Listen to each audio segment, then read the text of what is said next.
আৰু non cooperation movement যদিও আমি একে বুলিয়ে ভাবোঁ কিন্তু দুইটা অলপমান তাত ডিফাৰেঞ্চ আছে অলপমান তাত ৰিলেশ্যন কি আছে সেই বস্তুটো আমি জানিব চেষ্টা কৰোঁ ঠিক আছে যেতিয়া 1919ত ৱৰ্ল্ড ৱাৰ 1 শেষ হয়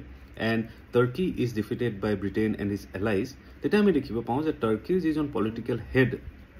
যিজন কালিফ আছিলে তেখেত একচুৱেলি কি আছিলে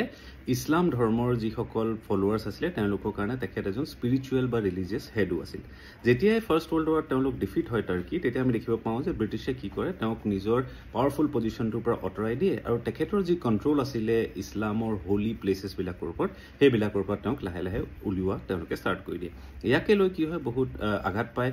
মুছলিম পপুলেশ্যন এক্ৰছ দ্য ৱৰ্ল্ড চ' তেওঁলোকে কি কৰে খিলাফত মুভমেণ্ট এটা ষ্টাৰ্ট কৰে এগেইনষ্ট